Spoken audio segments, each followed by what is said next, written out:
Vision for evangelization. Why are we intimidated by the thought of evangelizing? Father Donio touched on this. Bishops touched on this. Why are we intimidated by the thought? Why do we resist it so much?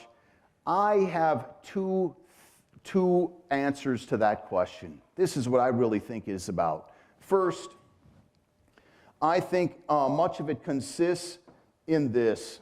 In our minds, we have made it more difficult and complicated than it is. We have created a monster in our mind.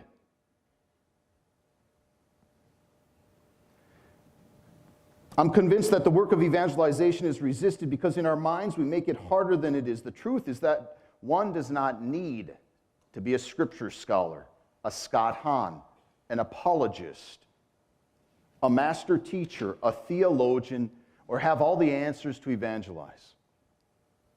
That's the first. We've made it harder than it is. But the second reason is why we've made it harder than it is. The second reason we resist evangelization, in my mind, is that our hearts have not fallen in love with Christ.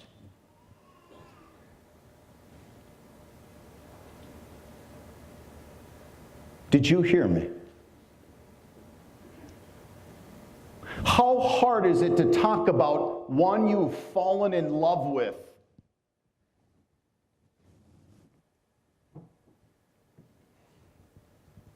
How hard is that? Carson Wentz, who comes from the Diocese of Bismarck,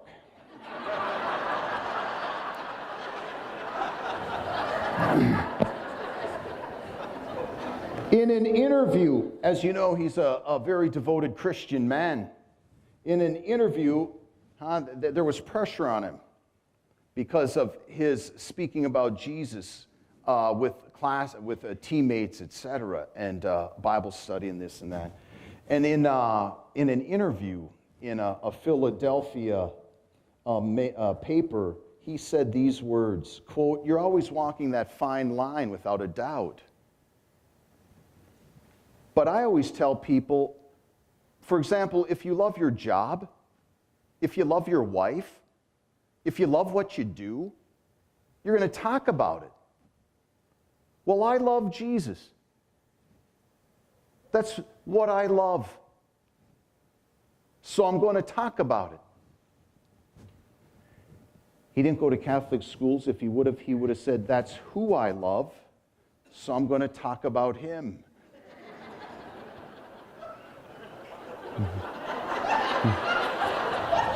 But you get his point. Dear people, so the question comes down to, have I truly encountered Jesus? Do I really have a lived relationship with Jesus? Do I really know him? Has Pentecost really happened? Do I live in the mystery of Pentecost? Get Peter to evangelize before Pentecost. Put a gun to his head. He can't. Because his heart hasn't fallen in love with the risen Christ. He hasn't met him in that deep way.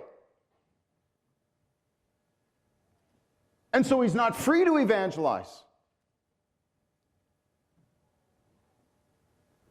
Pope Benedict XVI, who I trust you all can agree is not an intellectual slouch, said this. He said these words on October 21st, 2009 in his Wednesday audience on St. Bernard of Clairvaux. Listen to these words, and this is, Father Donio spoke eloquently today about faith. I want to dovetail. Listen to what Pope Benedict says. Faith is first and foremost a personal, intimate encounter with Jesus. It is having an experience of his closeness, his friendship, and his love. Only in this way can we come to know him better.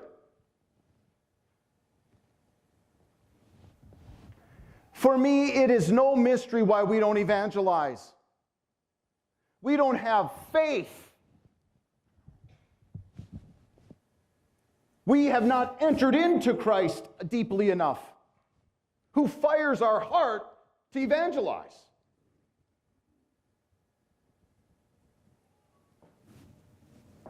That's what I think. And I dare say, I would like to think St. Teresa of Calcutta agrees with me. I read this letter every week. I've been reading this letter every week for a couple of months now. And I believe she is getting at the heart of what we need to address if we're going to live out this mission of new evangelization. Listen, she writes this letter, Holy Week of 1993, to her sisters, her brothers, and her priests. These are people who make a holy hour every single day. They serve the poor day in and day out. I worked with her sisters for 2 years over in Rome at San Gregorio, this men's shelter, and these little sisters from India who weighed 80 pounds would work me into the ground, and I'd have to take breaks, and they would say, "Oh yeah, brother, you need to take a break." Brother, I will keep going, but you need to take a break. Okay? They would do all the laundry, all the sheets by hand, wring out sheet after sheet after sheet by your hands, rinsing and washing them. I thought my forearms got sore milking cows. Anyway, these are incredibly devoted people, but listen to what St. Teresa writes to them. This letter being very personal, I wanted to write it in my own hand, but there's so many things to say. Even not in Mother's hand, still it comes from Mother's heart. I think she was having a secretary write it. She was sick. Jesus wants me to tell you again, especially in this Holy Week, how much love he has for each one of you beyond all you can imagine. Listen to this. I worry some of you still have not really met Jesus. One-to-one. You and Jesus alone. We may spend time in chapel, but have you seen with the eyes of your soul how he looks at you with love? Do you really know the living Jesus? Not from books, but from being with him in your heart. Have you heard the loving words he speaks to you? Ask for the grace. He is longing to give it. Until you can hear Jesus in the silence of your own heart, you will not be able to hear him saying, "I thirst," in the hearts of the poor. Never give up this daily, intimate contact with Jesus as the real living person. Listen to these. Not just the idea.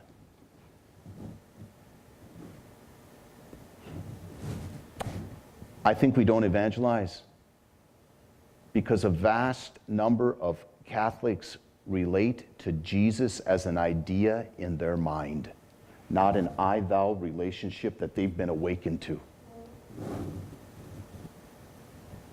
She goes on to say, our soul needs that as much as the body needs to breathe the air. If not, prayer is dead. Meditation is only thinking. The devil thinks about Jesus all the time. He thinks about him all day, every day. What he doesn't do is relate to him with his heart and receive love from Jesus. He doesn't bring his need to Jesus. He doesn't get out of himself. That, I believe, dear people, is what makes us hold back on evangelization. We've made it more complicated because we think it's about being intelligent. And we think it's about being intelligent because we have not been captured deeply enough by the encounter with Christ.